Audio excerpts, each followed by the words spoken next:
या फिर साजिश बस कहें, एक आम व्यक्ति के अधिकार को सुरक्षित रखने में अभी तक नाकाम। उसका उदाहरण देना चाहेंगे आर्टिकल 31।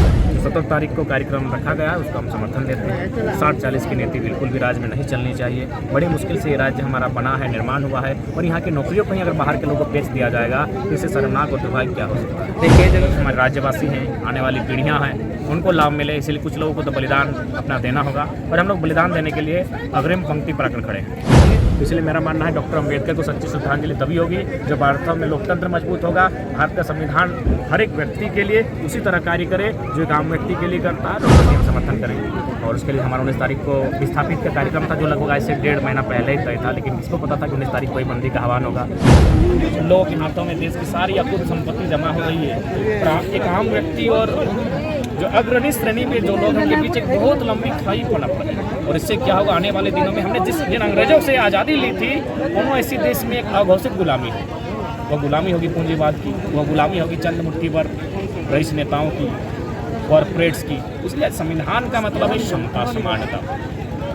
हर व्यक्ति में समानता होनी चाहिए, चाहे आप राज्य की नीति निरंकुशत्व की बात करें या मौलिक अधिकार की बात करें, हर जगह हर व्यक्ति को समानता की बात कहता है। लेकिन राज्य सरकार या सॉरी इसमें केंद्र सरकार यानी जो संसद है, वो कहीं ना कहीं किसी दबाव बस कहें या फिर साजिश बस कहें, एक आम व्यक्ति के अधिकार को सुरक्षित रखने में अभी तक नाकाम। उसका उदाहरण देना चाहेंगे आर्टिकल 31। भारत का संविधान आर्टिकल 31 जो कहता था संपत्ति का अधिकार, यानी अगर किसी व्यक्ति के पास संपत्ति नहीं है तो उसकी जवाबदेही संसद की होनी चाहिए।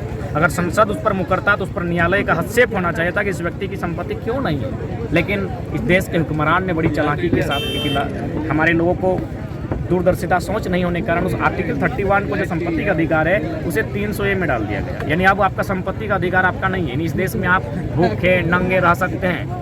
इस पर सरकार कुछ ना भी कहे तो आप कुछ नहीं कर सकते। उससे क्या परिणाम सामने हुआ कि आज मनमाने ढंग से लोगों का जमीन अधिग्रहण किया जाने लगा।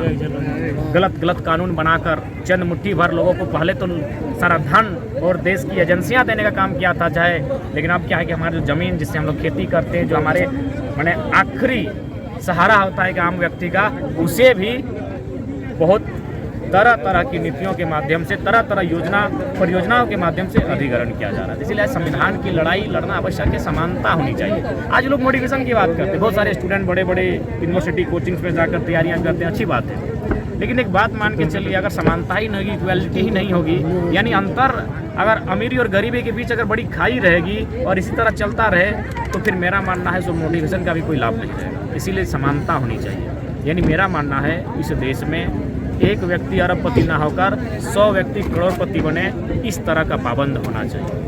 भले ये कहने में आपको अटपटा लगे, लेकिन आज अगर बैठकर इस सच्चाई को अगर नहीं गौर करते हैं तो आने वाले 20-25 सालों में बहुत बड़ी खाई दिखेगी।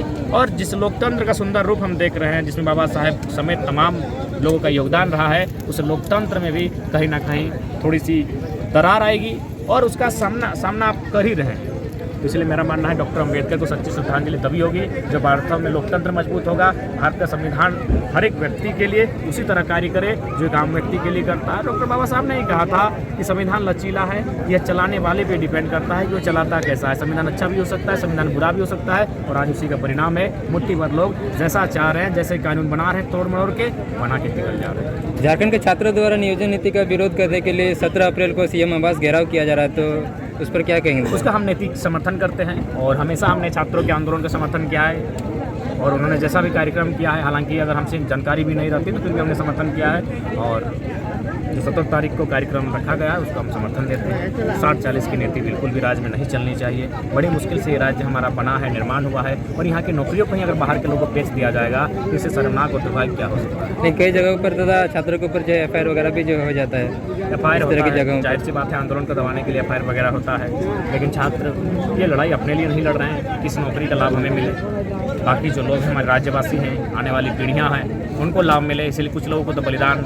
अपना देना होगा, और हम लोग बलिदान देने के लिए अग्रिम पंक्ति पर आकर खड़े हैं। 19 अप्रैल को जो झारखंड बंदी का भी ऐलान किया गया छात्रों द्वारा, तो उस दिन का कहीं आपका कार्यक्रम वगैरह भी कहीं किया था? हाँ, कार्यक्रम था, लेकिन चूंकि जिन्होंने भी कार्यक्रम को तय किया उन्होंने हमसे पूछा नहीं था, फिर भी हम समर्थन करते हैं कि छात्रों का विषय है, और उस कार्यक्रम को हमने एक दिन पहले करने का प्रयास किया है। देखिए बाकी क्या होता है, पूरा प्रयास रहेगा कि जो हमारा 19 तारीख को जो बंदी का उन्होंने आह्वान किया है उसका भी हम समर्थन करेंगे। और उसके लिए हमारा 19 तारीख को विस्थापित का कार्यक्रम था जो लगभग आज से 1.5 महीना पहले ही तय था, लेकिन किसको पता था कि 19 तारीख को ही बंदी का आह्वान होगा, क्योंकि बंदी का आह्वान 10 तारीख को होता, लेकिन अचानक डेट कैंसिल होता है। तो इस कारण थोड़ा सा हमें मैनेज करने में समय लगता है, क्योंकि आज पूरा राज्य जानता है कि हमारा जो भी शेड्यूल बनता है 1.5 महीना कम से कम 1 महीना पहले बनता है। तो थोड़ा सा कठिनाई होती है, लेकिन फिर भी मैनेज करने का प्रयास करेंगे और कुल मिलाकर हमारा नैतिक समर्थन है। बहुत बहुत धन्यवाद दादा। धन्यवाद।